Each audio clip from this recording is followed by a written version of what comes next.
and I'm Steve Clark, and with me for the first time is Dan Waltz, who will be joining me in the booth tonight. He is a scout for the Saline varsity team, and he plans on being with us all season long, so I don't sound like an idiot half the time. Dan, thanks so much for joining us here at SCTN. You're welcome. I'm looking forward to it.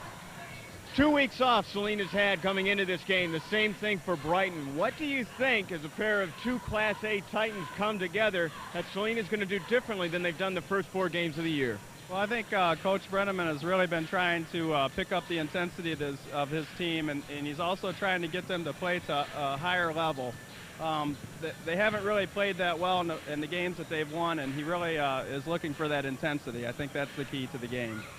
Saline has had a star player that everyone knows about, their big center, 6'4", Chris Baker. Brighton has a star of equal importance, and that's Drew Henson. You may have heard of him. He signed as a junior to play for the Michigan Wolverine football team. You'll get to see a first look at him on SCTN tonight as a basketball player. He's averaging 25 points per ball game as a junior. His lowest output, 21 today. We may not see too much of a matchup between Baker and Henson, but what do you think Saline might do defensively against him? Well, I think you're going to see Saline run a number of players against Drew Henson, and probably not Baker, because I don't think they want to get Baker in foul trouble. So they'll be running the forwards at him, trying to put a hand in his face, keep him from getting the ball. And they got to be careful, too, because Brighton's got a number of other good players on the team. Absolutely. Chad Heidel is one of them. He's a speedster, and Coach Terry Brenneman was very concerned about his play because he says that he can dribble the ball faster than most of the Saline players can run. So we're going to have to wait and see how Saline defends Heidel defensively. Again, Ed Gall will get the start to challenge Drew Henson at first, but maybe expect a few other players to come in and rotate. Hopefully adrenaline will be a factor there in guarding a player like that. Yeah, I definitely think adrenaline will be a factor, and hopefully the kids won't worry too much about who they're guarding and just do their job. Okay, well, in just a minute, we will have this classic game between Saline High and Brighton, a pair of Class A teams getting it on right here at Saline High School, and we will have the opening tip and the starting lineups in just a moment on the Saline Community Television Network. If you run a local business in Saline and find advertising rates scaring you away, then the Saline Community Television Network is the way to go. $15 a week can get your business on the air, making SCTN affordable if you just want to experiment. If it's important in Saline, we're there, bringing you the people who make it happen. Whether you need to move inventory or just want to be noticed, SCTN will get you the results and recognition. SCTN, where we're helping make Saline a great place to live.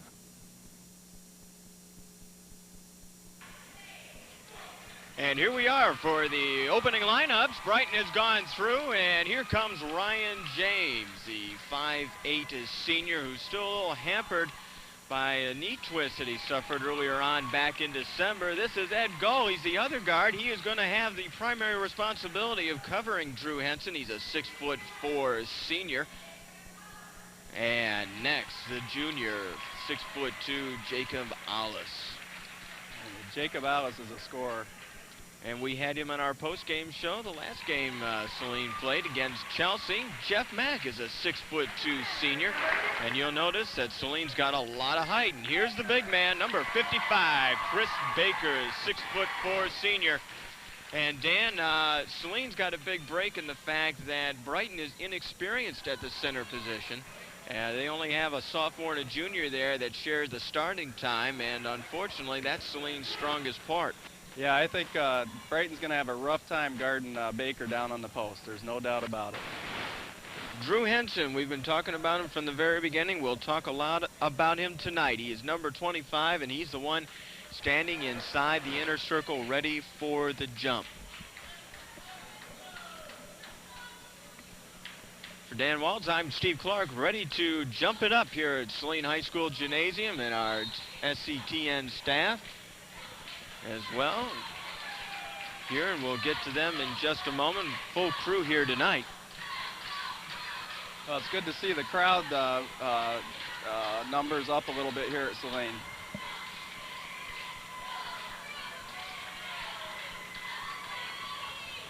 Starting for Brighton is Mike Heidel, Chad Dodge, and Chris Blankenbaker. I believe that's Chris, isn't it? Chris Blankenbaker. The tip is controlled by Saline, and Jeff Mack has it. Jumped right into man-to-man, and Drew is guarding Chris Baker. That's what we wanted. Well, they figured they had to go to that because of the underclassmen that would be forced to guard them as well. The other two starters, of course, Drew Henson, and the other, number 40, David Pearson. Here comes James cutting right through the lane. Offensive rebound. Jeff Mack counted for 2. Brighton is going to run the ball right up the court. The first shot by Brighton, no good, and rebounded by Eddie Gall. He wrestles it away. We were fortunate on that one. No one was guarding Dodge.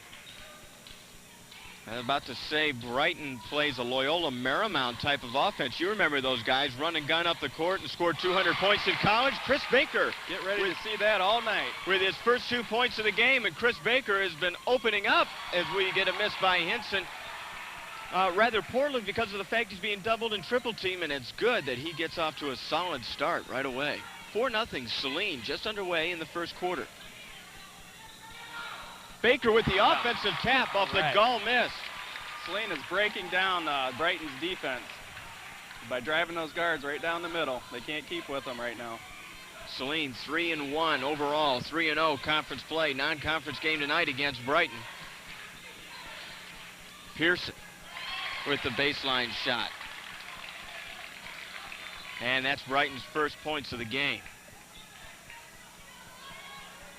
Interesting matchup here, Dan, between Mike Heidel and Tim James, number 10 and 15. Here comes Ollis off balanced. And we have a blocking foul down low, and I believe that's going to be on Blankenbaker.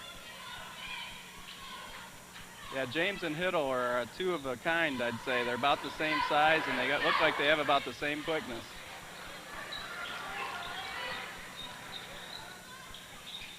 Mack fakes the 3, goes inside the lane, and slid his foot, didn't get called for the travel. And now it's Ollis being guarded by Pearson. Ollis taking it down low, and we got another foul, and that could be on Blankenbaker again. We'll have to wait and see from the official's call.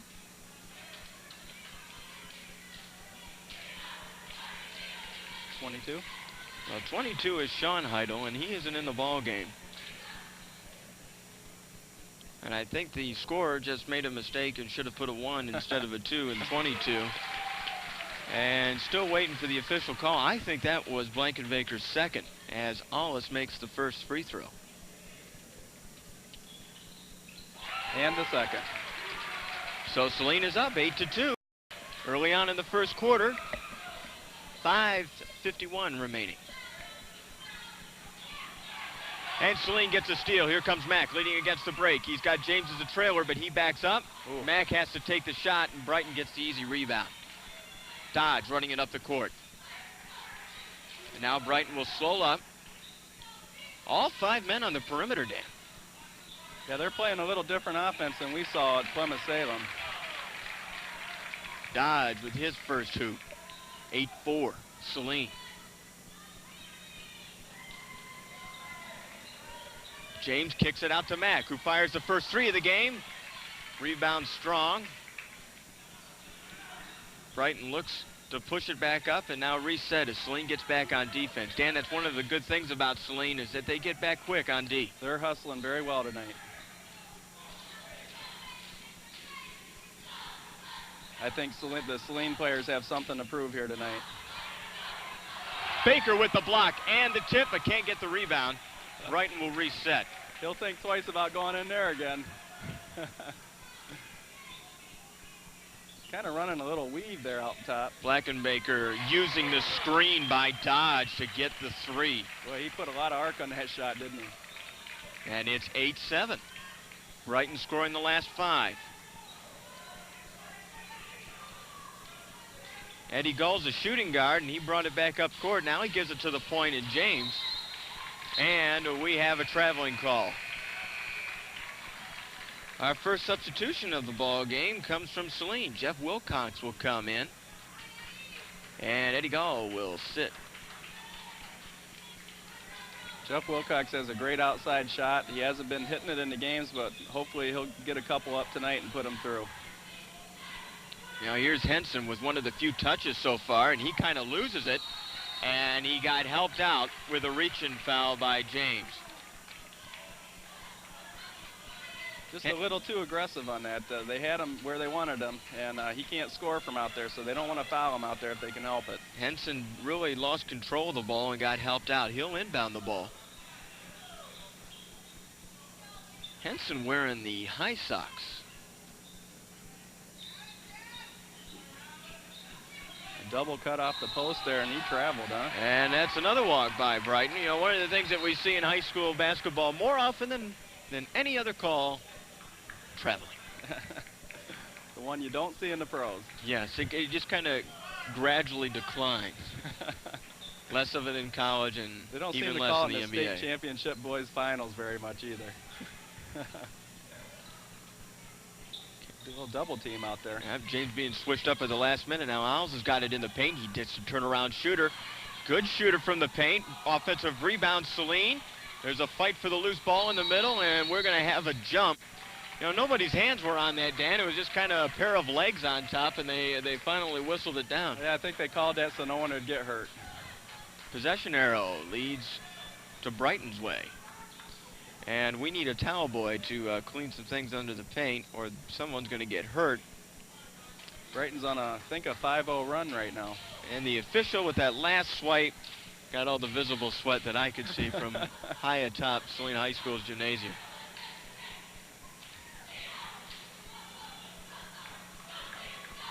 Good crowd on hand tonight for both teams, parents and students alike. Well, there goes another travel.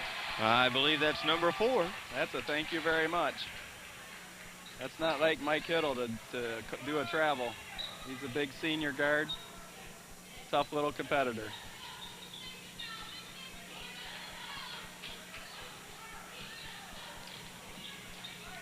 Hittle and James together again.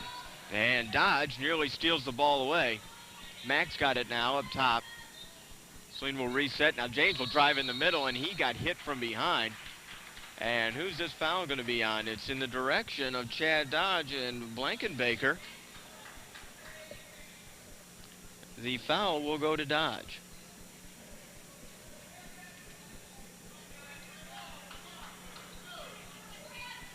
For Dodge, that's his first. And Saline goes up 10-7 on that bucket.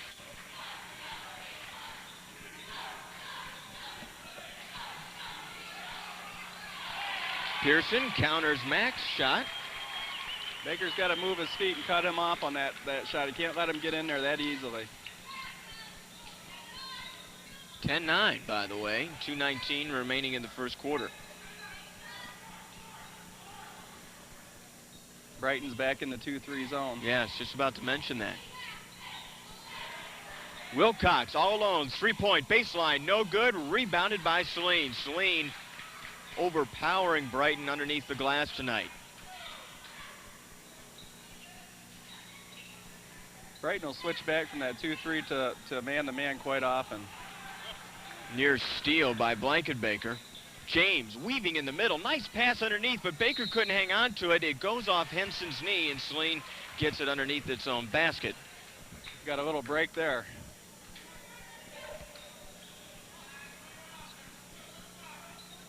There's the lob to Baker. No good, overshot it, and then there was a save by Brighton to Mack, and Mack hits 2 more. Mack leading Saline with 6. He hits 12-9. Mack's showing a pretty good touch tonight.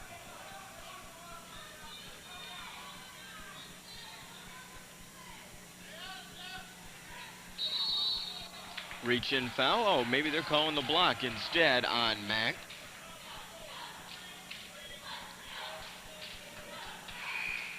For Saline, I believe that is team foul number 3. Big Nate McPherson's coming in. He is filling in for Chris Baker, and Brighton has its first substitute of the game, and number 20 is Steve Command. That's a nice basketball name. Yeah. Coming in for Blankenbaker, who has the 2 fouls. Ryan James is out. Bobby Korecki is in for Saline. Henson's first shot is no good, but we have a foul underneath. It's going to stay here as Saline is called for a rebounding foul. That's all right. That's what we want to see. Henson missing those shots. That didn't hurt us any. Well, not only is he missing the shots, but he has had relatively few attempts. Saline is doing a good job defensively on Henson right now. Dodge, putting it up. Off the front of the rim, no, and that's McPherson, and we've got a foul underneath, and that's going to be on Dave Pearson.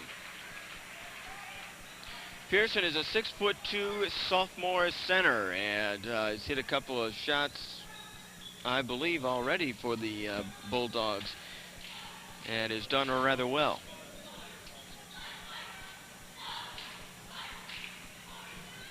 (12-9) Saline, under 2 minutes to go in the first quarter. 8-minute quarters in high school basketball. Korecki goes for the three and hits. Well, we talked about Bobby Korecki's defensive prowess in the Chelsea game, and now he shows some of his shooting touch. 3 off the bench for Korecki, and it is 15-9. He is lightning quick out there. I like to call him Bobby the Cat. Good nickname. Yeah. Shot completely off the mark, off the glass, rebounded by Command, and Command walks with the ball before he shoots it up. Saline's got another little scoring streak going. We need to keep this one going right here. So there are about as many traveling calls as points so far in the game. Interesting strategy, Brighton playing the one-man full court and then letting everybody else rest. Wilcox fires the three, little strong. Pearson hits the deck, and geez, Allison rolls over the ball. Some sort of therapeutic exercise. I like to see those knee burns out there. That's what basketball is all about, getting on the floor and getting those loose balls. One of those things you use with the medicine ball. Alice ran right over it. Saline will get it back after the foul by Pearson. That's his second. They're back in the man-to-man again. Mack for three after the kick out. He is hot tonight, baby. Jeff Mack has 9. It's 18-9 Saline. And Mack's got the job of defending Henson right now. Henson's trying to get open on him.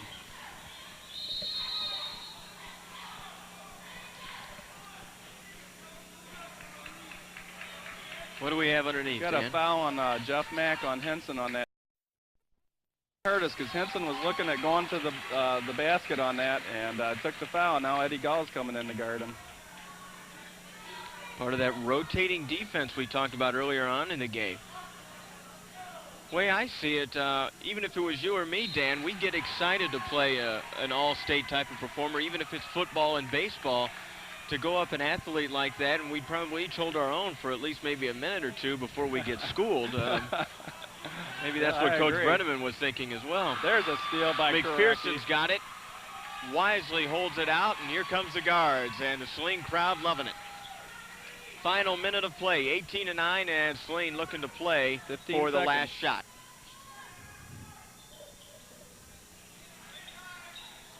Long cross-court pass to Wilcox for three. Rims out, no. And a foul underneath, and that's a shove by the Hornets. And Brighton will get the ball back with 4.3 seconds remaining. I think Coach Brenneman would just tell Wilcox to keep shooting because he's got that shot. When he gets hot, he's going to make 5 or 6 in a row.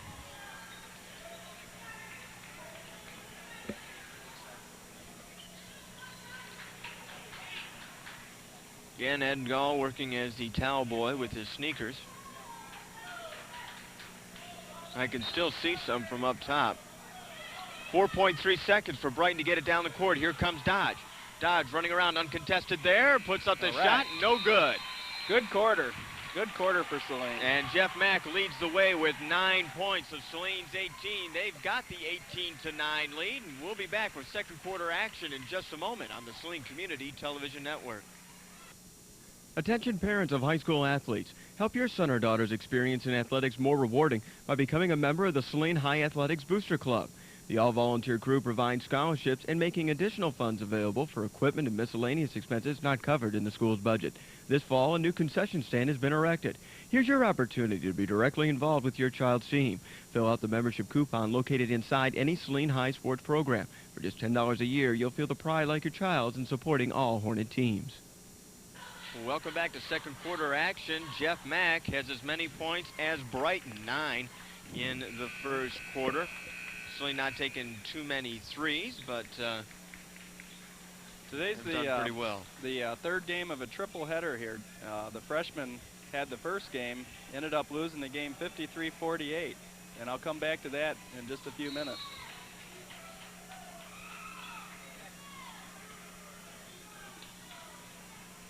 To 9 is the score. Brighton's got the ball, and this is Mike Hittle going up against Hollis. Henson now, nice spin move. Yeah. Gets over Baker too. That's what he does best. Well, there's a part of the quickness of Drew Henson, as he's got 2 points.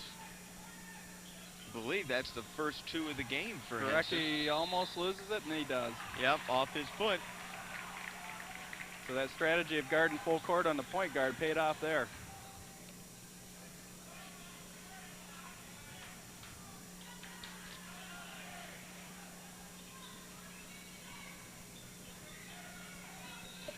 Okay, 18-11 is our score, and we've got a foul underneath.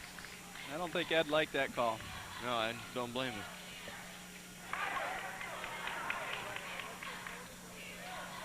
Well, Henson, with his reputation, is probably going to get a few calls, so they just have to block that out of their mind and play some defense. Henson calling the play from out of bounds. Blankenbaker there. He's going to drive baseline and gets rejected by Baker, but the putback by Command is good for 2. Well, it almost looked like he stepped out of bounds there on that, going underneath the basket. And Brighton has scored the first 4 points for Brighton in the second quarter. I'm sorry, Brighton has scored. Brighton has scored the first 4 points of the game, or of the second quarter. You know, one of these days I'm going to make it. I'm going to get it. Eddie's guarding them tough out here, keeping them from getting the ball. There's a good cut. Bulldogs have a shot to get it within 3, possibly 2. I don't know what you think, but Henson looks a little tired out there. I think maybe this defense is getting to him. It's what Brenneman wants, tire him out. Korecki got a handle on the ball, but Heidel still got it. He takes a shot. Baker's third block, but Heidel gets it back, and a good shot there by Heidel.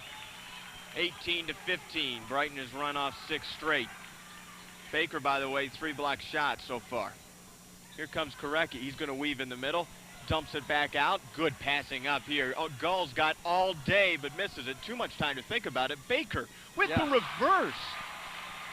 In no position to make that shot. Well, that was a nice gathering shot. He gathered the ball in and put it back up. Baker with 6. Good defense, Alice. Henson for 3. Rebound by Brighton. We got to box out a little better.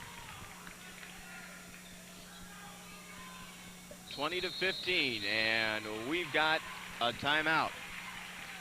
And while we do that, let's quickly remind people that volunteers make Saline Community Television Network to keep going on the air. We want to thank our people that came down here tonight. Our cameraman is Jeff Fryman. Also here today, of course, Dan Waltz making his first appearance as our new Saline basketball color guy. And Kyle Newmeyer, of course, is here. And who else? Am I missing anybody? Alan right. Newmeyer, what's he doing? He's learning the ropes tonight. Is he a relative? Okay. But getting back to this freshman game, evidently Saline were missing Parrish and DeBoard. Their fathers are on the coaching staff of U of M and couldn't make the game, 2 starters, and they got themselves in a hole 17-3. Came back, got the lead at halftime, but they couldn't hold on and lost the game 53-48. Matt Pine had 10 points, Jacob Schultz had 10 points, and Dustin Krasny had 8 points. Neat story about Jacob Schultz is he got cut from the 8th grade basketball team and has been doing a good job for the freshmen this year. Well, it's good that he didn't give up, because That's a right. lot of people, you get cut from a team, you feel like you're not going to go through that again. That's right. He worked hard and he got into it. Good for him. Adam McFarland is checked in for Brighton. And that was Blankenbaker with the three. He's got 2 threes so far for the Bulldogs, and here's a near steal. And Saline is struggling a bit in the second quarter as Brighton has ripped off 9 points early on, and now they get the steal. And then they travel. That's a break. Double dribble.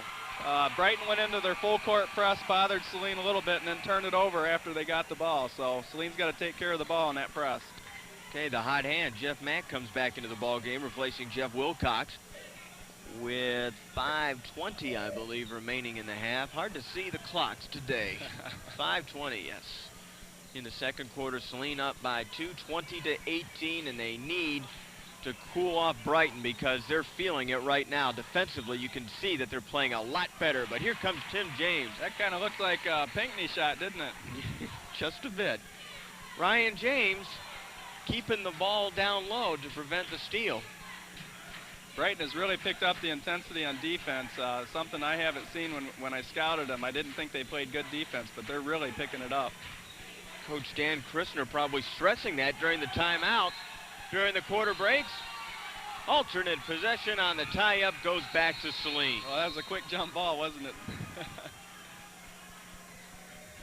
Hollis comes in for McPherson, so now Saline has the starting 5 back in. Here comes that diamond press again.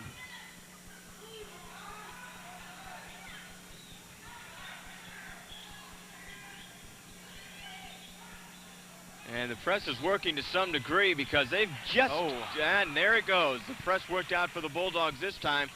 They were coming close to that 10-second violation. There's a nice scoop and score. Saline's just got to be patient, get the ball to the open man. They practiced this all through vacation, and now they got a 3-on-1. 2-on-1 break now as Brighton gets back. Gull can't make it, but he's got the offensive foul. He turns around wildly, gets the shot up. Baker again, offensive rebound, loses it on the way up. And finally we get a foul called underneath as Mack is slammed to the tile. Well, we couldn't get that one in the hole right there. Baker lost his grip on it when he was going up. I thought that was 2 for sure. Mack going to the free throw line. This is Saline's only second trip to the stripe. Hollis made a pair of free throws earlier on.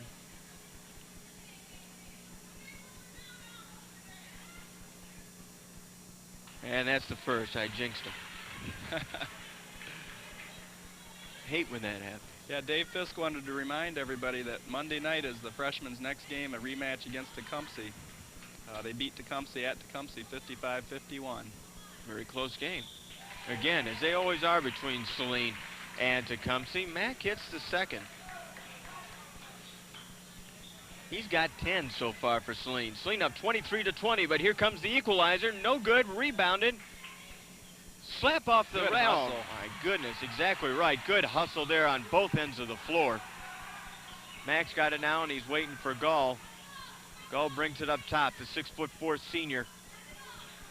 I look for him to get it into Baker now. He's looking to get open. Henson gambles. There's a foul. Henson gambled on the steal. Baker had the contested layup That's because correct. he got fouled. What do we got, 3:40 left? Looks like it.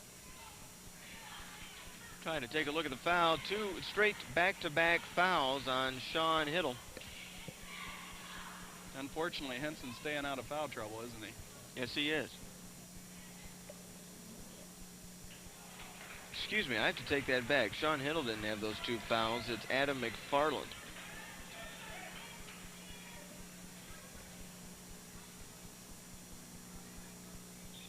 Ooh.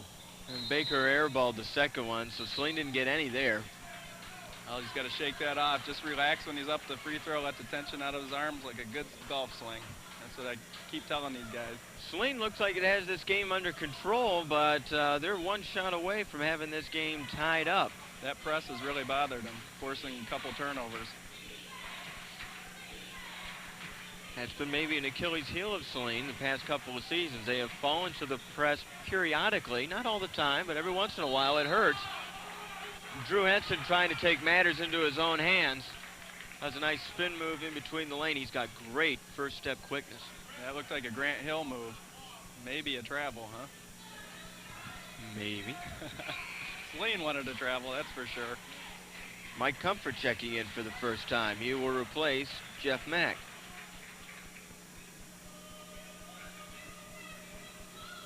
Mike is a good penetrator. He's can handle the ball and shoot. So let's look for him to drive it towards the basket and dish off. Henson's first free throw is no good.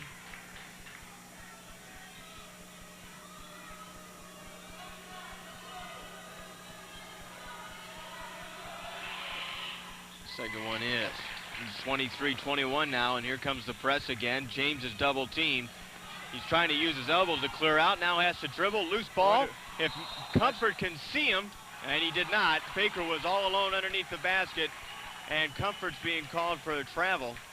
I think they've got to give room for the ball handler to land on his feet, and I'm not sure if that room was given. I would have called a foul on number 12. Henson's got it up top. He's going to keep it. Baker guards him at the top of the circle. Now it goes back out to Blankenbaker. Back to Henson up top. Henson going to take the shot. No, passes it off. Baker guarding Henson now. Bothered his shot. We didn't expect to see Baker playing defense against Henson, but this is what we're seeing now late in the first half.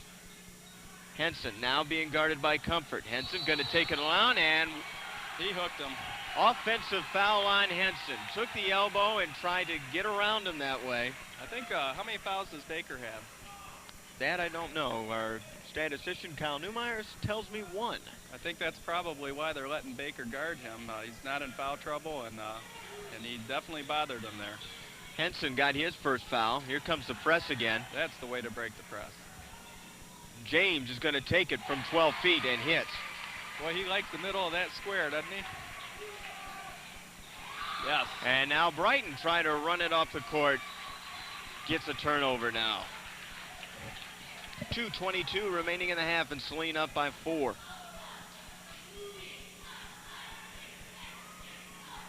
There he is. Eddie Gull's in a bit of trouble, and he got called for the walk. And Ed Gull better watch out. He might get that tech. Yeah, he's got to be careful down there. I didn't think he traveled, but he forced his way between the defenders, and the ref saw him lift his pivot foot, I guess. It's frustrating when you're getting harassed in the hot corner and there's nothing you can do about it. Nice box out by Comfort.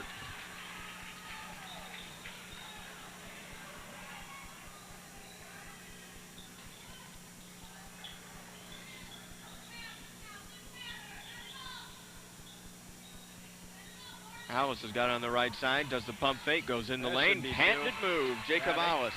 He's going to score 20 points tonight if they let him do that. It's his first field goal of the game, 1:17 remaining in the half. Saline now up by 6 after Brighton got it within 2. Here's Henson for 3.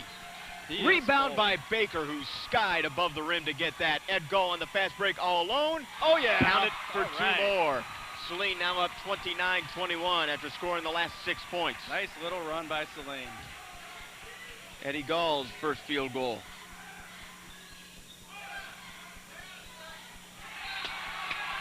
And another Bulldog turnover, and massive substitutions come in for Brighton. Dan Christner doesn't like to see the way his up-tempo game is going right now. I think their players are tired. That's why they're turning the ball over. 1:20 remaining, 29-21.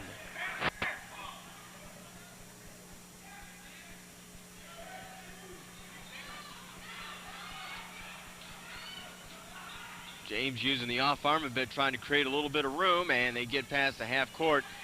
And Brighton relaxes just a little bit. 3 men guarding the same spot. That allowed Mike Comfort to hit the 12-foot baseline shot. Comfort will hit that all day. 31-21, an 8-0 run by the Hornets.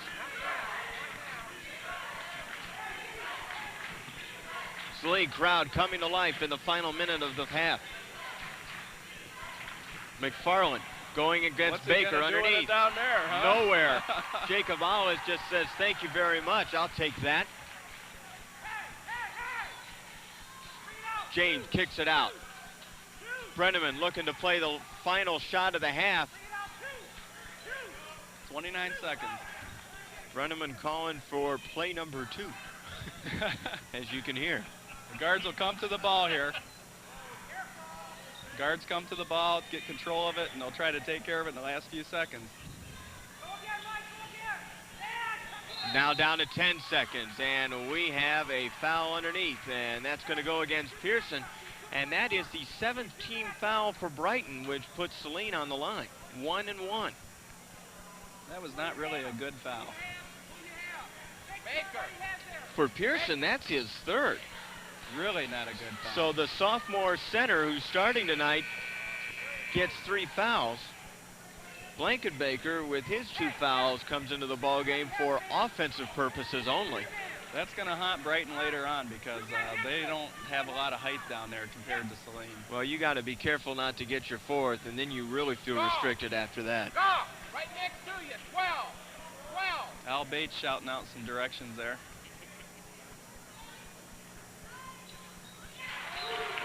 Alice 3 for 3 from the stripe. 32-21.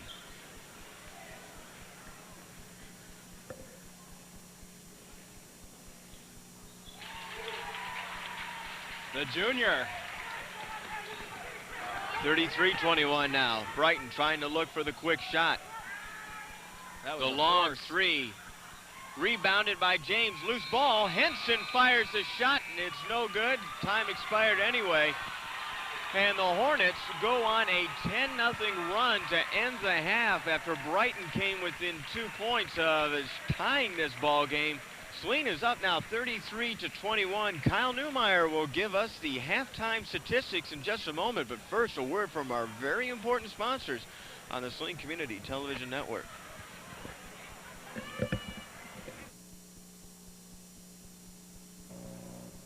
La la la la la.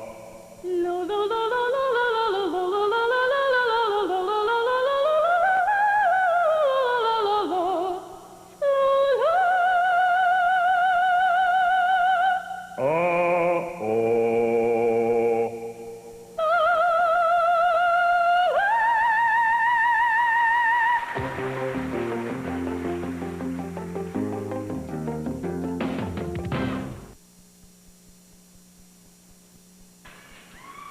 About to start the second half, Saline up 33-21, and with the halftime stats, here's Kyle Newmeyer.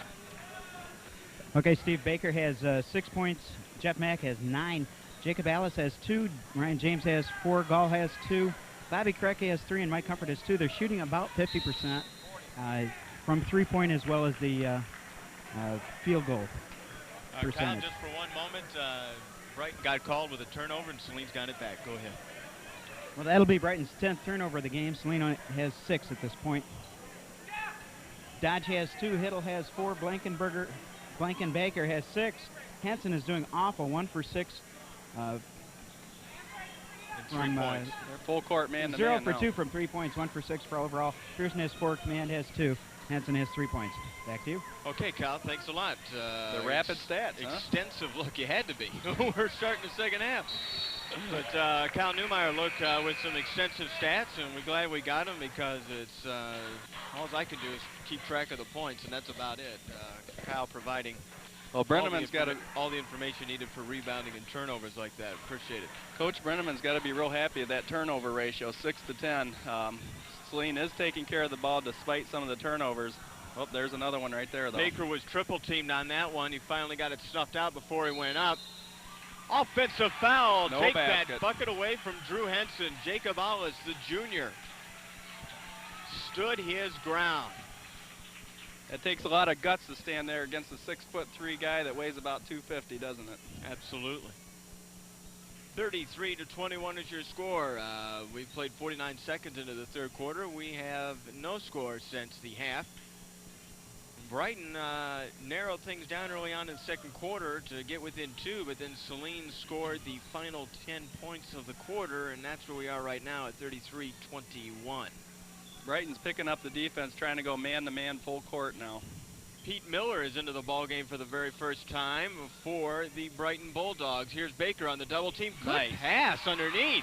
And the Jeff big Mack. Baker picks up an assist. A new part of his game. Dan, that's something they worked on during That's Christmas correct. break. This time we're not going to get the charge, but a blocking foul, and that will be on Mack. And I think for Mack, that will be his third.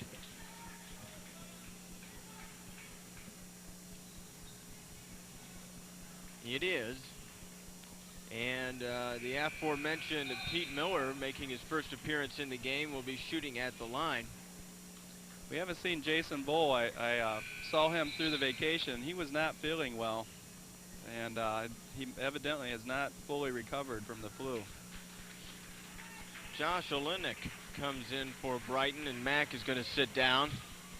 In for him is Jeff Wilcox. There's an open look. Baker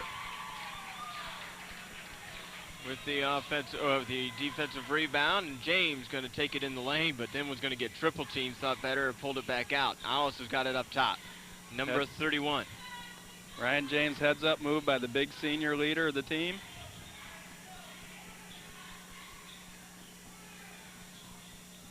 Brighton's forcing that offense way out. Lob back into Baker. He's got it outside the paint. Kicks it back out to Gall, and Gall walks with it before he starts his drive.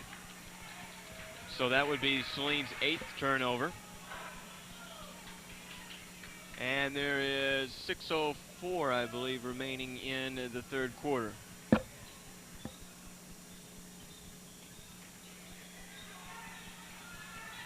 Olenek. Ed Gall doing a good job on Henson right now, denying the ball. But Gall gets called in for the reach. He went over his back a little bit. I think a word that Coach Brenneman stressed in tonight's game in terms of Henson, deny. That's correct. Deny him the ball. Kittle with the baseline shot. He gets 2. First point scored in the second half by Brighton. 35-23. And Miller gets called for the foul. That's on Eddie, and fouls are racking up already in the second half. That's the team's third or fourth. They put it up on the screen yet? Yes, they have. Team's third foul.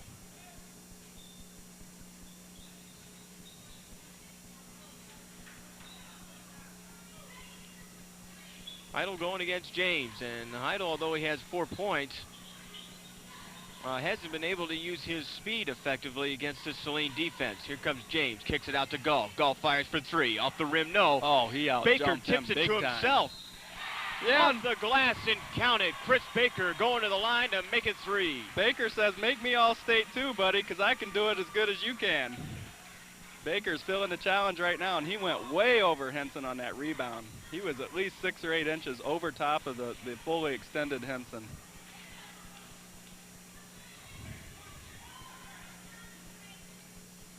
Baker trying to convert the 3-point play. He had 6 in the first half. Is that 9 or 11 for him now? 9. Oh, there's a little touch foul. That's not a bad foul, though. He was getting ready to go to the hole, and Saline's just been tough on Henson tonight.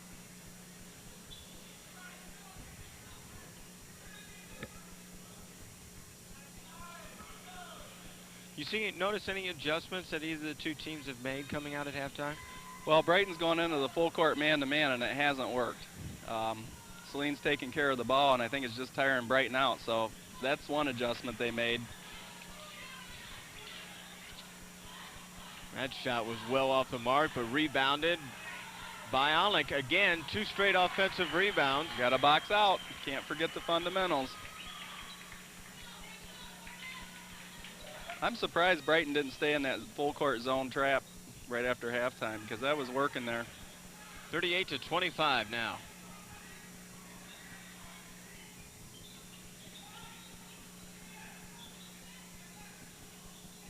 Alice getting it, pounding it inside to Baker, and Baker was not called for the walk. I thought he might, but this is going to be Henson's foul, and I believe that's number 3 on Drew.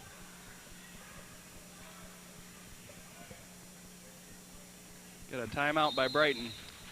Brighton might need it. Dan Christner saying, let's take a break, and we won't do it here. But, Dan, you got some statistics from the JV game played earlier this evening. Yeah, it was the second game of a triple header, and Coach Jim Cameron had his boys really stepping up the intensity. He was working in practice all week on eliminating the mistakes and bringing up the intensity, and they blew out the Brighton JV 79-47, and a real inspired effort. Ortwine had 16 points. Matt Trombley had 12. Rusty Wilson. Rusty Wilson, the team captain, 10 rebounds and 12 points. Singleton had 9 points, and the assist leaders were Lauerman and Moore, the big guards by Saline, and they played some inspired ball. And my hat's off to them, and I know Jim Cameron's got to be happy with their effort tonight.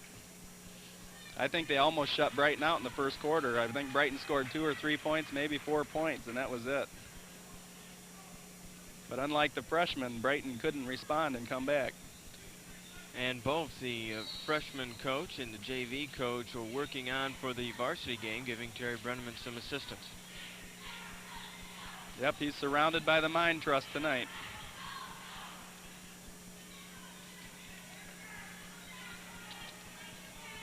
.38-25 is your score midway through the third quarter. This is Jacob Alice. He's thinking about taking the 12-footer, almost got it picked off, but got it back to Wilcox, and Alice brings it back. And Mike Comfort was waiting for a move to get back to the ball. Saline's taking their time on offense here. They can afford to. They're up by 13. That's right. Got to take care of the ball when they do this. Baker in makes a double team. Oh, one-handed pass, no look almost. This one was a turnover, however, and Brighton may have tipped that. It's hard to tell. But, however, the Bulldogs will get the ball back.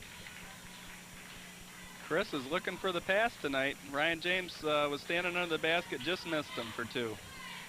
Well, if he can add good passing skills to his repertoire, that would be fantastic for him as an individual and great for the team as well. As Sean Heidel there, or excuse me, that was Blankenbaker, number 12. Well, he went in unmolested. With the scoop. Yes. Jeff Wilcox finally gets off a three-pointer. Look for him to make a couple more now. 41-27 Saline, their largest lead of the ball game, up by 14.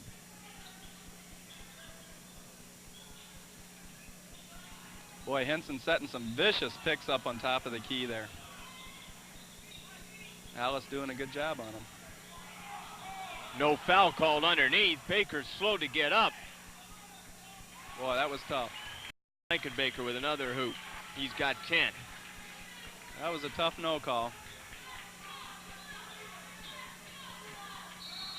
Yep, foul underneath, and that's going to go on Olenek. 6'2" junior center. You can put your hands straight up, but you can't drape them over the guy's back. That's a foul. That's his first.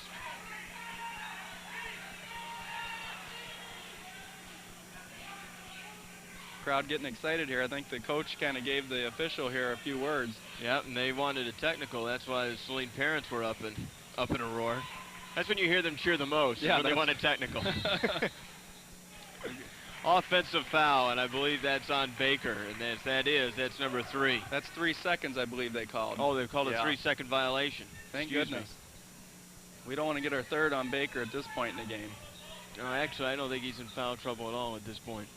What's he got? He still has 1? I think he has 1, actually.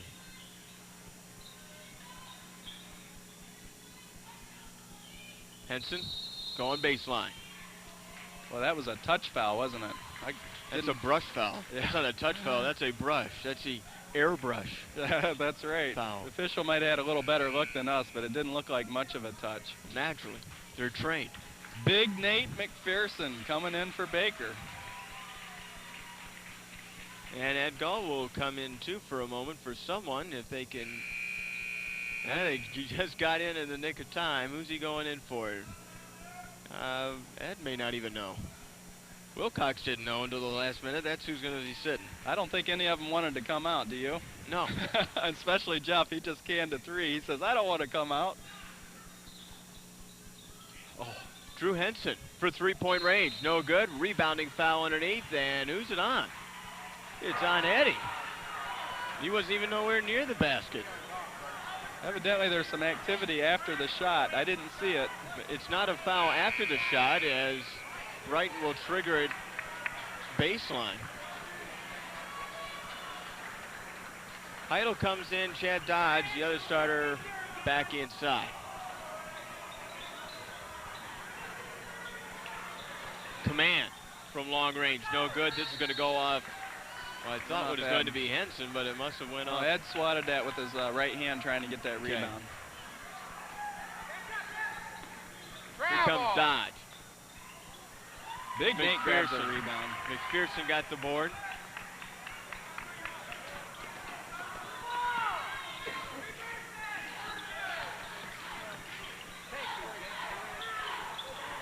Alice going outside. Oh, he got fouled. He got hammered underneath. No call, and here comes Brighton quickly. Henson, spin move. Baseline shot, no good. Rebounded by Alice, who controlled it with his fingertips. 41-29. We're coming close to the end of the third. Mike Comfort got tripped. Mike Comfort tried to drive baseline, and number 20, Steve Command, is called for the blocking foul.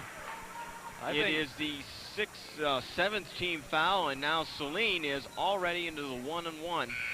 He'll be in that for the rest of the half. I think Brighton is tired. They're out. They all have their hands on their hips. Bobby Korecki coming in for Ryan James. Also, Jason Heffenbauer in for Jacob Alice. And Drew Henson takes a seat as well, Dan. Yeah, he's tired. You can tell by he's missing his shots. Saline's strategy has been effective.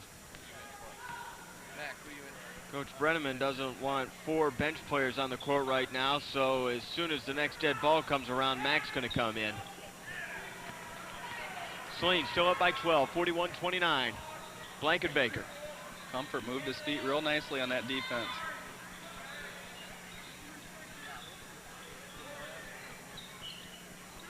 Brighton looks a little lost out there without their floor leader, don't they? Yes, they do. Baseline shot by Olink.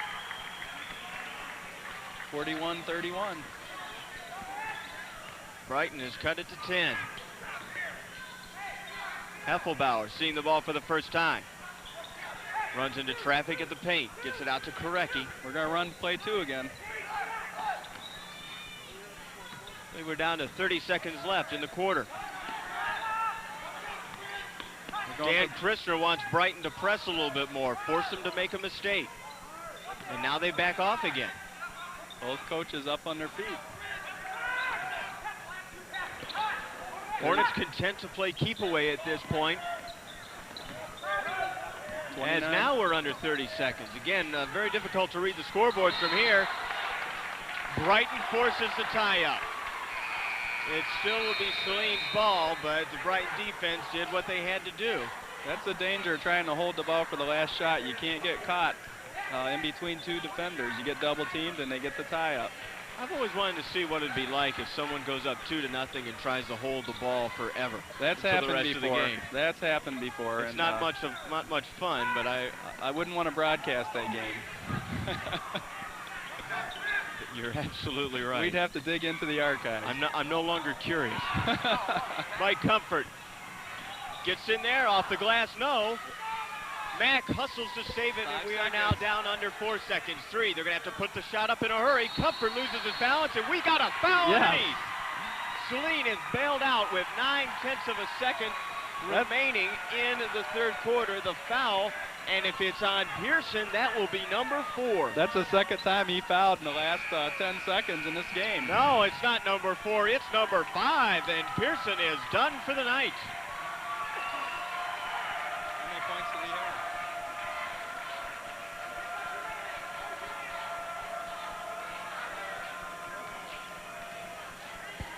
Pearson finished with 4 points, all coming in the first half. 9/10 of a second left. Comfort shooting the 1-and-1, and the first one is good. Smooth as silk. Very nice shot by Mike. Good concentration, good release, good follow-through. Now here's a good move by Coach Terry Brenneman by not putting anybody inside the paint, therefore not having a rebound foul in case there's a miss. That's right. The clock will take care of itself. Comfort hits them both. Full court shot, no good. And it's 43-31, so Saline holds on. Doing a good job right now. It was an even game in the third quarter.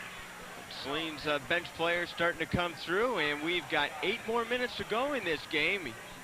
Just after the holidays and a 2-week break, and Saline will be coming up conference play. But first, they got to take care of the Bulldogs, and we'll be back with fourth quarter action in just a moment on the Saline Community Television Network. I was doing errands in Saline when I heard horrible noises from the back of my car. Boy, was I upset. I didn't have all day, so instead of going to Ann Arbor, I tried Jerry's Tire in Saline. I was really impressed. The guys at Jerry's were quick to find the specific problem. I understood what they were repairing, and they didn't try to replace parts that didn't need fixing. It all added up to a much lower bill than if I had gone to Ann Arbor. Jerry's Tire and Alignment in Saline supports our local sports teams. Go Hornets from everyone at Jerry's Tire. Fourth quarter action about to begin. Now, Steve, we've got to talk about this trip you made today, coming back from Atlanta. You'll have to give us a little insight on that later. I'm running on adrenaline right now. We'll just put it at that. Steve was at the Outback Bowl. Timeout by Brighton. They had 4 players on the floor. Brighton had 4 players on the floor, and they were out there playing, and they called a timeout to get the 5th player in. Unbelievable. Let's listen in if we can.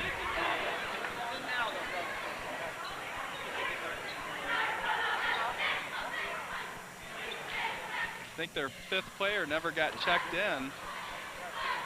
Amazing. You know, I didn't even notice that. We were going over the third quarter statistics while we were talking about my little trip to Tampa Bay and coming back today. So you drove back from where today? Atlanta this morning. And what time did you take off? 7 a.m. Now you were going actually 7:20 to be specific. You were going the speed limit all the way, right? Absolutely. Good. That's great.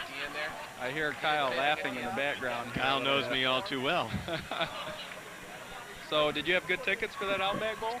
They were excellent tickets. Great. We had fun. They weren't 50-yard line seats, but when I'm not working games, I always seem to sit in the corner. So it was good to have seats in between the goal lines for a change. And well, although it was another vicious loss by the Wolverines, we all had a good time. Well, we're hoping that this Henson kid can win a couple bowl games when he gets over to Michigan, huh? He might. We'll hopefully have a chance to talk to him after the game as well. That would be awesome. Brighton missed the first field goal attempt, and here comes Korecki driving down the lane. He gets the foul, count the bucket, and he's going for 3. Boy, he has cat-like skills, and he drove the bucket and just released, got the foul, and he'll go. He's got a big smile on his face. That felt good.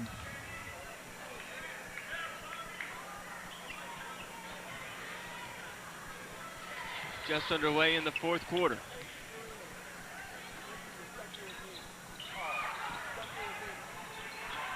Boy, I thought he stepped on the line down there. So did the crowd. Saline still has a 14-point lead. Heidel. Oh, So trap. Blankenbaker from 3-point range, rims in and out. Oh, boy. Comfort kind of went underneath the space. When you jump up, you own that space, and you cannot go underneath the player. And he may have moved in who was it, 24? Adam McFarland. McFarland was up, and he kind of moved in the space. He might be nursing a bruised tailbone tomorrow. He's went looking down okay hard. right now, but Comfort's pretty big, and he slammed him. McPherson checking out. Baker back in. He's got some good rest. Drew Henson back in for Brighton as well.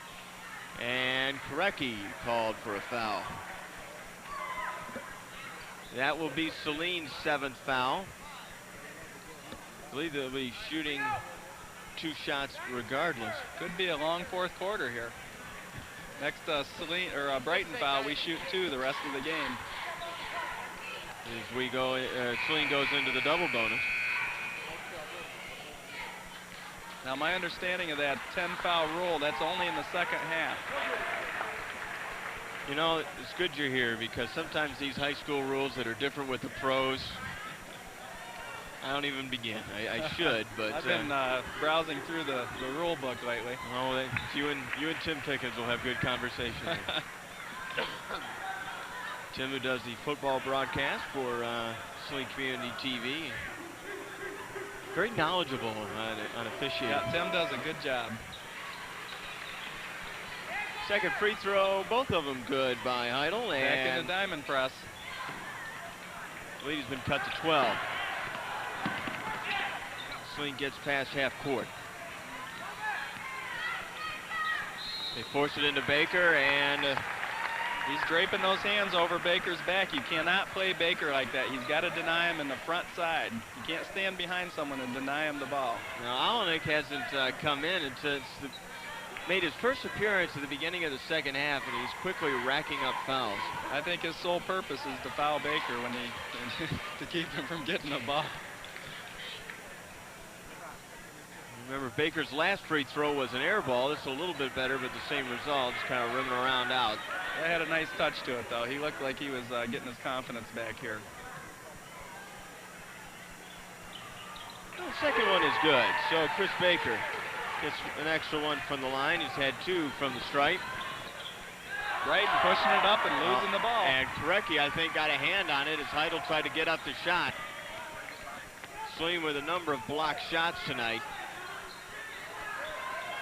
Saline's got size. They have got a lot of size, more often than they usually have. And it's going to be that way for a few years to come. Yeah, the JV team is actually taller than the varsity team. Evolution is quick here in Saline. That's right. Look for Rusty Wilson to take over some of Baker's duties next year. Oh, Gull's going to have to hurry to get that as Korecki threw over the top, and Gull tried to cut back inside. Brighton is taking a lot of risk here on defense. Trying to get back in. Korecki, nice move to prevent the steal. Oh, and Henson just basically took it away from Mag. Henson going by himself. Pass underneath. Ouch, ouch. Alice hit the back of his head. Yep, now McFarland got tripped up by Alice, who was writhing in pain inside the paint. There was no foul call. Saline got the ball back, but Alice is still lying on the floor. What happened, it looked like there could have been a charge, and I think Henson dished, and Alice went down, and who did he dish to? McFarland. And Mark McFarland went up right over top of Alice and may have landed right on top of him. Well, Alice took not intentionally, but took the feet out of McFarland, and his shot didn't even get above 6 feet in the air, and Saline got the ball back. In fact, Baker's got the ball now, but they are tending to Alice right now, who just may have chipped I think he's the gonna back be of his all right. head. He's going to have to come out of the game.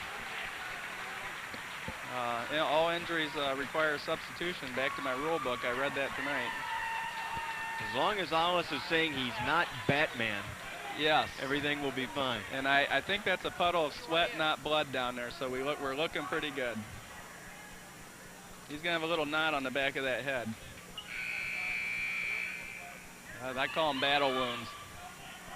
Alice is talking to Heffelbauer right now, explaining the details. He's laughing now. He's feeling okay. Oh, looks like they hired someone to mop up the floor down there. And that's Saline's trainer. That's right. McPherson will inbound. Baker, meanwhile, is still in the game, too. So you got McPherson and Baker both in. Even going to a taller lineup. You got 4 guys over 6 feet in there right now, and Gull loses it. And Henson gets a nice spin move again. He's got that patent. And Brighton gets its first opportunity for a 3-point play as Heidel comes in, gets the bucket, and he's got a chance to make a 3. He showed a little leaping ability there, and Saline's in a dangerous lull right now. They need to make sure they pick it up right now because, you know, Brighton could slip back in this game with a few more plays like that. Brighton with the bucket has cut Saline's lead into single digits. Heidel will try to make it to 8. Or excuse me, I can't add. 11. It's still 11 right now, so the next 36-35. bucket Brighton could put him in single digits. Well, that really helped missing that free throw. Because that could be a psychological advantage for Brighton to get in single.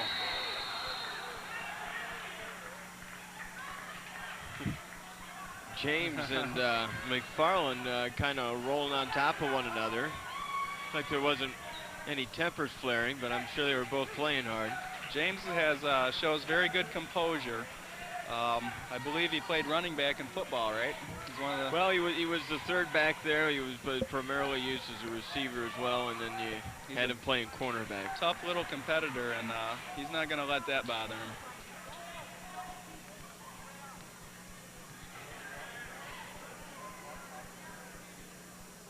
get in there. Free throw.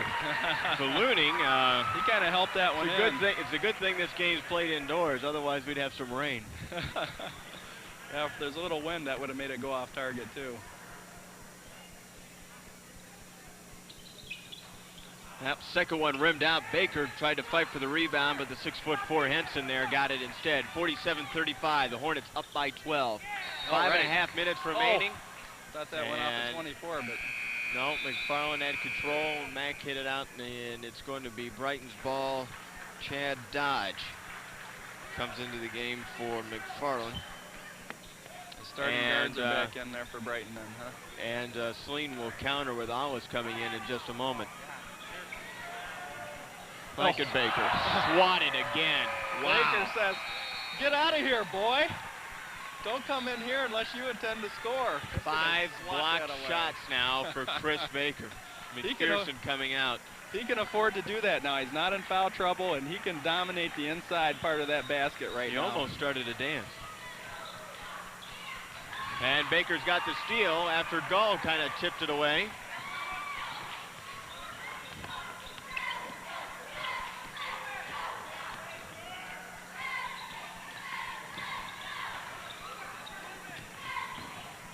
Alice, the junior. Again.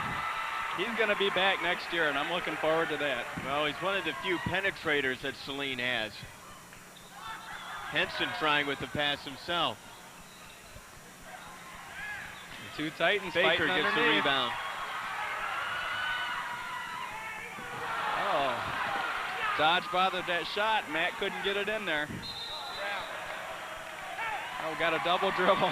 Henson pulled the ball up on his hip, put the move on Baker, and Baker's getting a thrill out of that. We got Alice with 8. How many Brighton turnovers? 14 now. Very high amount. Still 5 minutes and 15 to go in the game. I really think this full court pressure really isn't bothering Saline anymore. They figured it out. Coaching staff making their adjustments.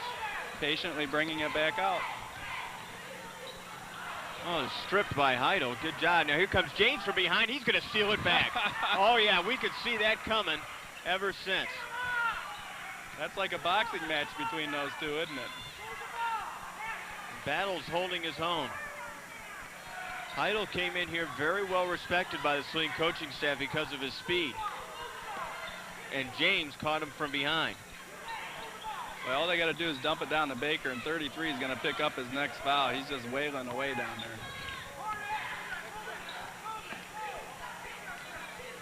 Saline content just to kind of pass around for a minute. That ball was tipped, not over and back. And then we got a foul underneath by Blankenbaker, who picked up 2 quick ones to start off the game, but I believe that's, the scoreboard says it's his second, but it's actually his third. Well, Brighton wants to get back in this game. They're going to have to do something drastically different because Saline is right now dominating Brighton. The reason why the scoreboard says he's only got 2 is because they gave one to Sean Heidel earlier on. He hasn't even entered the ball game.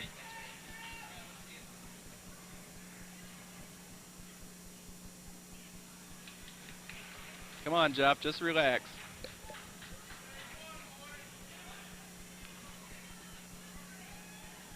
You can shoot free throws all day in practice and make them, and you get in the game, it's a little different.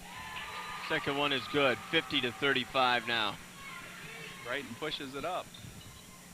Heidel for 3. Off the front of the rim, no. Drew Henson, offensive rebound, spin move once again. Gets his own rebound and is fouled by Alice underneath. He got most of the ball and part of his hand. Yep. And his mom is proud of him anyway. He played good defense. If he would have went straight up with his hands instead of swatting, he'd have got away with that. I think he had good position on him.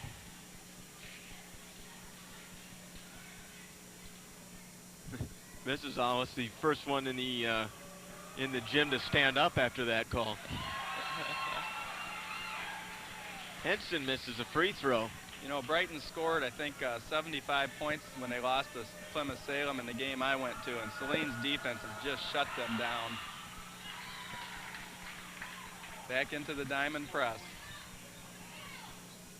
Just 4 points for Henson. 2 of them from the line. He's only hit 1 field goal tonight. Yeah, he's having a tough go at it. Saline will go back to the line, and that should be the double bonus now. As Brighton has their 10th team foul. Jeff Mack is on the line.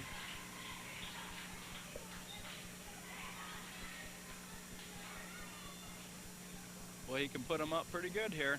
Sinks these.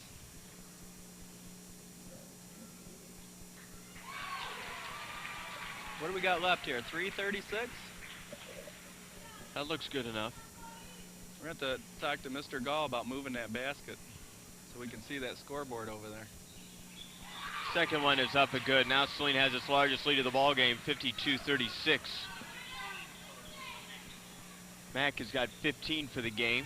Brighton's trying to get back in by threes right now, and that's a dangerous strategy at this point. Brighton counters with their own bucket, and here they come into that tough press again, and we've got a foul underneath, and Saline will go back to the line. Looks like James will be shooting 2 now. Really, this is Brighton's only hope now, is to hope that Saline gets in a free throw shooting slump, or gets the turnovers off the inbounds and then start jacking up some threes, because time is quickly running out. That's right, but they fouled the wrong guy in this case, because Ryan James is going to put him in.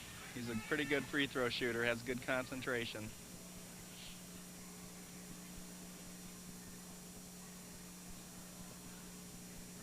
First one is up and good.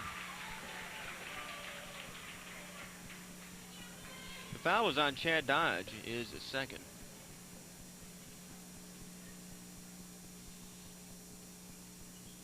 Little short, but it goes in. Rolls, got the shooter's roll there. 2 more. 7 for Ryan James. Easy, Tim Ryan. is his older brother. Ryan and the official there laughing it off. Ryan looks like that ankle's not bothering him too bad tonight. He's got a lot of jump in that step. And Saline's going to take a timeout, talk some things over, and probably a good time to start putting in some bench players.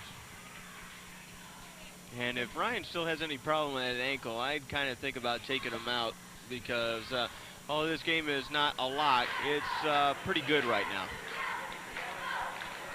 Yeah, there's some potential. There's a lot of time left. Brighton could potentially come back, but it'd have to be some major breakdowns by Saline in order for him to do it. 3:14 remaining in the fourth quarter. Student section is pumped up tonight. They had a good time. A lot of them dressed up like it was Halloween or something. Right, I saw the Drew Who sign down there. Yep, there was a lot of that, but a lot of the fans themselves are all dressed up in Magic Marker T-shirts, and there's some other type uniforms out there, and some of the girls are out in shorts. I know the weather's a little warm up here. Yeah, you brought that weather with you maybe from Atlanta. Yeah. We had a great day today. No sunshine, but pretty good weather. Looks like members of the 1997 Saline soccer girls are out there. That's what those sweatshirts say. They've got Saline written across the shorts there. Notice that S-A-L-I-N-E. And so they had to sit in a particular order. That's right. Better hope you like the person you're sitting next That's to. one of my favorite commercials lately was one for the GLI tournament for the Michigan hockey team, and they had 2 guys wearing a G and the other wearing an O, and they were sitting flip-flopped, and they were cheering, and they looked at each other and realized they weren't sitting in the right places and quickly moved back. Baker handling the ball down on the backcourt. Look for Saline to take some air out of the ball. I believe Heidel's leading the team for Brighton with 14.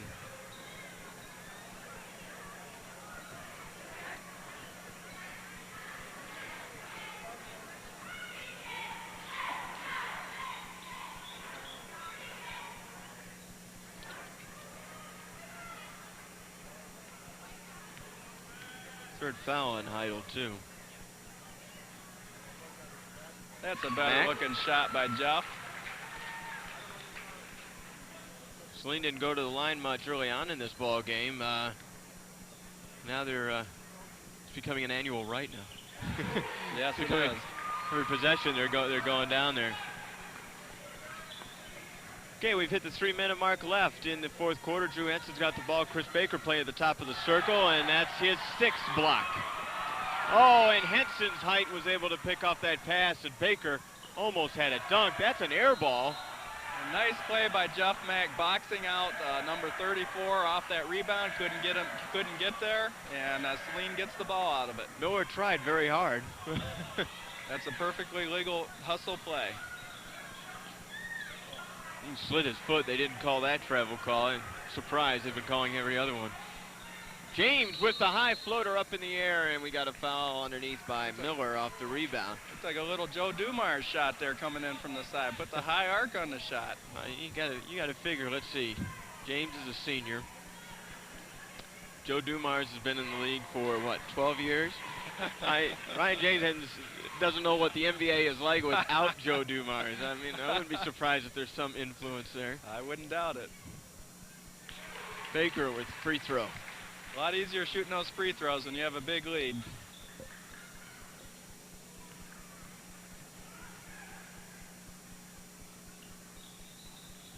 And both of them go in, and again, Saline has its largest lead now at 18, 58-40, 2:35 remaining. Edgall with the block underneath. Preventing Dodge from going to the baseline. Baker has 12 in the ball game. He doesn't lead the team, however. Jeff Mack has 15 for the game. Heidel leads the Bulldogs of Brighton with 14. Got to believe Baker's picking up some of those other stats, though. The assists, the rebounds, the blocks. Adding a new dimension, the passing game. That's something they've been working on over the Christmas break. Ryan James checks out. And I think he's done for the game. Give that ankle a rest if there's any more problems with it. We've been off for the past 2 weeks, so I want to give a chance to wish everybody associated with Saline basketball and those who watch it and our sponsors a Merry Christmas, Happy New Year. Hope everything goes well in 1997.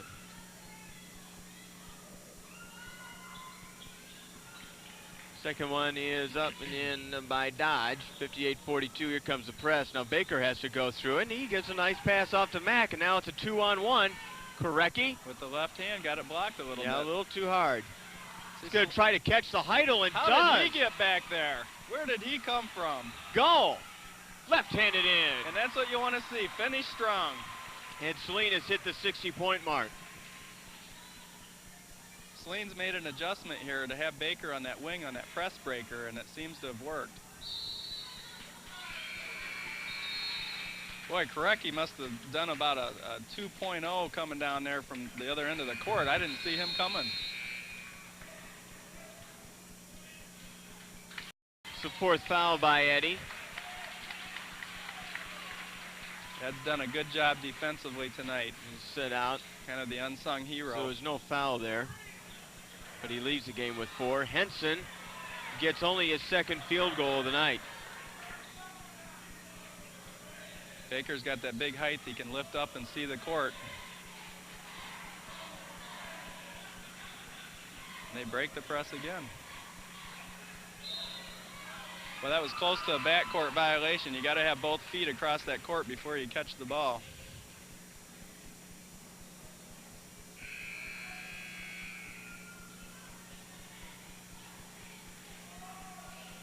Nice to see Alice back in the game after taking that ball. 4th foul on McFarland. Baker is done for the night. And in making his first appearance, Aaron Brown for Jeff Mack.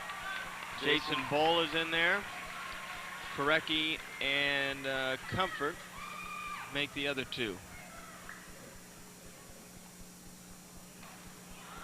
That was a big claim.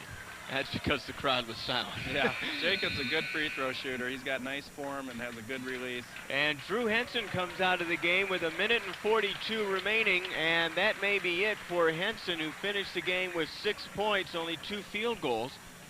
2 of 4, I believe, from the free throw line. That's the Alice I know right there.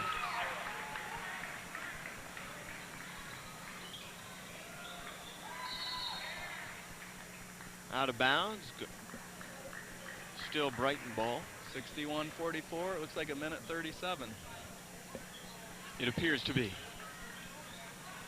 A couple more substitutions coming in for Saline at the next whistle. Air ball. Korecki gets it, dribbles it behind his back.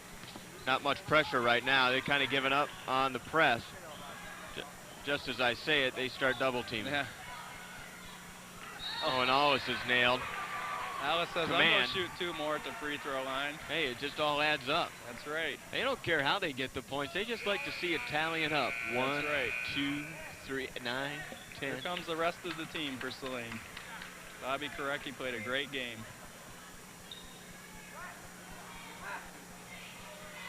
James Reed was very anxious to get on the court, but he's going to check in for Alice, and Alice is shooting at the line, so he's going to have to wait.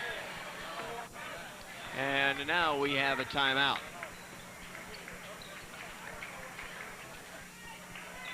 Get some more information. Tell us what's going on for the rest of the basketball schedule this month. The next game is Tuesday night, the 7th. JV, I believe, starts at 6 o'clock. Varsity at 7:30. We're going to play Bedford at home. That's a non-SEC team. I believe Mr. Cameron and Mr. Brennan and myself are going to go see them tomorrow night. We got Milan home on the 10th, Lincoln away on the 14th, Dexter home on the 17th, which should be a great game. Monroe Catholic Central away on the 21st, Heartland away on the 24th. Boy, they've got a string of games, 2 games a week here for a while. Yep. On the 28th of the month, we play Huron here. And then the 31st, Chelsea away. The Hornets dabbling into the Kensington Valley Conference, playing Heartland later on this month. And of course, Brighton's a member of the KVC.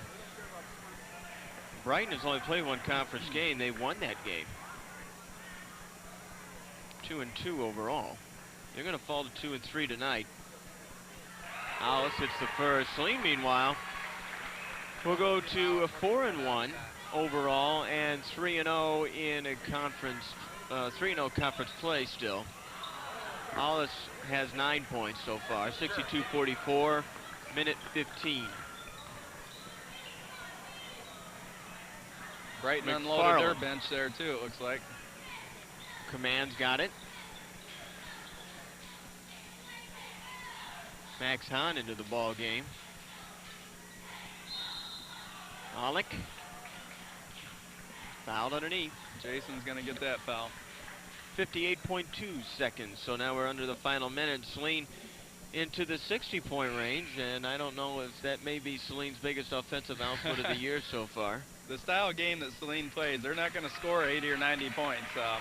They like to slow it down, control the game. Alice getting a big hand as he sits down for the final time tonight. I really don't know if I've ever seen Saline score 80, 90 points in a varsity game. Well, like I said, with Brighton only scoring, 45 points, and I think they're used to scoring 70 or 80, so you can see what the defensive game does to a game. Drew Henson's lowest output for the season so far, 21 points against Lakeland. That is now down to 6 tonight.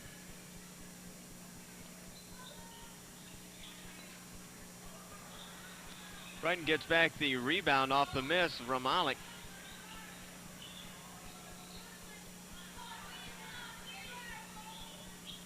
Oh, it looked like he walked there a little bit, but the refs are going to swallow the whistle a little bit. Oh, he's going to call it anyway. He's going to call the travel anyway. He said, I'll let you get away with it once. I can't let you do it twice. And even if it's in the final minute, and the night is getting long. They usually don't like blowing that whistle at this point. 44-4. Saline's got to cross half court in order to finish the game here. It's going to be a turnover. And nearly is, and still Saline's ball. Want to thank our SCTN staff. Jeff Fryman working the camera operations today. Cal Newmeyer, overall director, and doing the statistics for us tonight.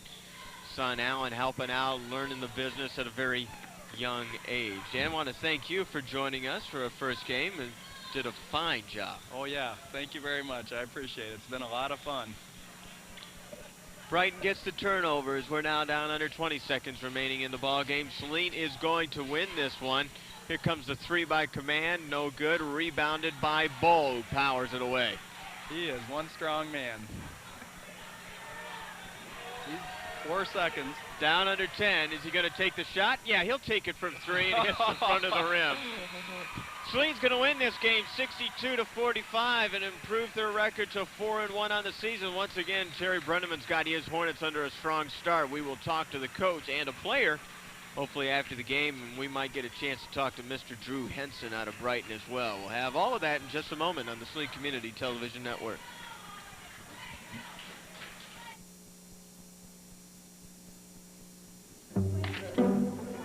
Hello? Hello? Hello? Is this how you feel at your pharmacy? Well, at the Medicine Shop Pharmacy, you'll get the personal attention and counseling of a pharmacist who knows you. So whether you have an insurance card or pay cash, you'll get more for your money. No problem. Thanks. The Medicine Shop, what a pharmacy was meant to be. Locally owned and operated for 10 years, the Medicine Shop is a name you can trust. Big win for the Saline Hornets tonight against the Brighton Bulldogs. With me is Coach Terry Brenneman and my so-called player of the game, Jeff Mack, who had a game-high 15 points against the Bulldogs tonight. First of all, Coach Brenneman, we talked about what Saline needed to do against Brighton and each one of its players, and from what I can tell, it looks like you got mission accomplished on almost everything you wanted to do tonight. Yeah, we certainly did. Other than a couple spells where we couldn't break their press, we handled their fast break, and we handled their great player, Drew Henson, very well. Game plan went just according to what we've worked on the last 3 days, and I give a lot of credit to our scouts. I took Dan Waltz and Grant Fanning with me, and they really came up with a good game plan, and those scouting reports really help out. Henson finished with only 6 points. His previous lowest output, by the way, was 21, so you really did a job there. You were also concerned with Mike Heidel, too, but on 2 occasions, I saw Saline players coming from behind, Bobby Korecki and Ryan James, to get some steals. I was so happy with the way they slowed that kid down. He is so fast, but he never got to accelerate. We beat him to the spot every time, just like we worked on, and Ryan and Bobby both just did a great job on him. He wasn't really a factor like I thought he'd be. Chris Baker finished the game with 12, and we saw a brand new dimension from him tonight, the passing game. Tell us about that. Well, I tell you, this Christmas break, every time since I've been here, we've come out of it a better team. And that's something that we've worked on a lot over the Christmas break, and Chris really understands what he needs to do now, and that's going to help our team the second half. Okay, one more tune-up game before Saline gets into conference play. They are taking on Bedford, and then we've got some home games. I believe Milan is next Friday night right here on SCTN. Coach, we thank you for joining us. Okay. Now, Jeff, 15 points in today's game. You got the hot hand going early today. You got a 3, and you got some nice long shots in there. I mean, you must have been feeling it. Yeah, but the guys were really driving good and dishing it out, and I was getting the good looks, spot up, and it was a good team win for us. Was this a game that you were excited to get going and have it done because you were taking on a player, Drew Henson? You've heard about him, radio, television, the newspapers, all that kind of stuff. It must have been exciting to have an opportunity to play on that court, and you had 2 weeks to get prepared. I mean, you just got to be glad to get this over with and get the W. Yeah, most definitely. I mean, we've just been practicing for the last few weeks, and we went 2 weeks without a game, and I'm sure everybody on the team was eager to get out and play this game, and the scouts did a real great job giving us the film for Brighton. We got a good look at what they can do, and we just played to perfection. Now, I asked Jacob Ollis this a couple of weeks ago. There's a lot of similarities in terms of results and what's going on between this year's team and last year's team. What's the difference in your eyes? Because you remember that team last season. Not much. I mean, we're more of a team right now. We're really coming together real well. A lot of the guys are good friends on and off the court. We all hang out, and it's just a good team effort, you know. We're all getting together. And you've had problems. If there's anything that's about an Achilles heel with this team, is maybe the team doesn't handle the press as well as it should, and that's how Brighton caught up in the first half. But you seem to correct that in the second. What was being said in the locker room? Well, basically, we just had to get tougher down low, get the elbows up, clear the ball, and just fight through it. Like, we had to be tougher than they were, and that's how you beat the press. There was a lot of physical activity going on in the game. Was there anything that was heated, or is there any words going on at all? Not really. I mean, Brighton's a good team, and they didn't need to trash talk or anything to prove they're good, and I thought it was a really good played basketball game. Okay, well, you got one more tune-up game against Bedford, and then back to the conference against Milan, and a big game against Exeter. It looks like while you guys have stayed the same or maybe even gotten better, But all these other teams are getting more experience as well, and this is going to be a tough conference fight. Yep, most definitely. But we just got to stay strong and keep working, keep practicing hard, and good things will come. Okay, Jeff, thanks a lot for joining us. Okay, 15 points for Jeff Mack in this game. He led Saline in scores. Chris Baker had 12 points. Jacob Allis, I believe, had 9 points. We're going to take a quick commercial break once again, and then we will have an exclusive interview with Drew Henson from the Brighton Bulldogs in just a moment on the Saline Community Television Network. Thank you.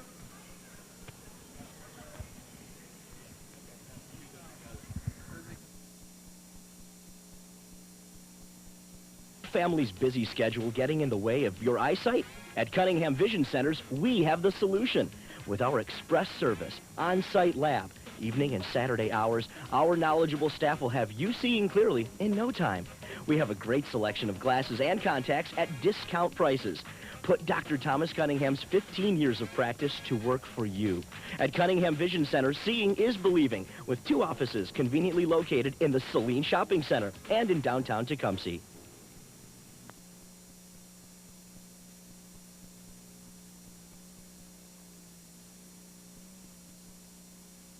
So Dan Waltz, our first game is our color commentator, and we've been privileged to be joined by 2 members of the Brighton Bulldogs, Coach Dan Christner and Drew Henson, the star forward out of the Bulldog team. And Coach Christner, it was a tough physical game in there tonight, and Brighton was in there to start it off, down actually by about 8 points, but then you used your press, and it worked well effectively as you got within 2 points. We came back a couple different times in the first half, and we felt that the backcourt pressure would help us do that. And it turned out to be a pretty effective instrument for us. Our problem was really on the rebounding end. Our statisticians had us for 14 total rebounds in the first half for Saline, and 9 of those were offensive rebounds. So we're giving them second and third looks at the basket. It's really difficult to give a quality team that's as well coached as they are those looks at the basket each time down. Coach Terry Brenneman of Saline was very concerned about Drew's scoring ability, but not only that, he says he couldn't concentrate all his efforts on Drew because he had such great outside shooting and Mike Heidel's speed. He was very concerned about that. What did Saline do defensively to stop some of those players? Well, one of the things that they did was collapse people off to try to stop Drew, and when they did that, other guys have to hit those open jump shots, and we didn't shoot the ball very well, especially in the second half. We had open shots that just didn't go for us. The other factor is that our primary thing that we'd like to do on offense is run a fast break, and we only got about 2 or 3 break opportunities tonight. And when we're not getting 20 to 30% of our offense from the break, you know, we've got to pick it up in other areas, and we just didn't get that done tonight. You're 1-0 in conference play. You're in the Kensington Valley Conference. What do you see coming out of that, and where do you see your team at this point in terms of conference racing?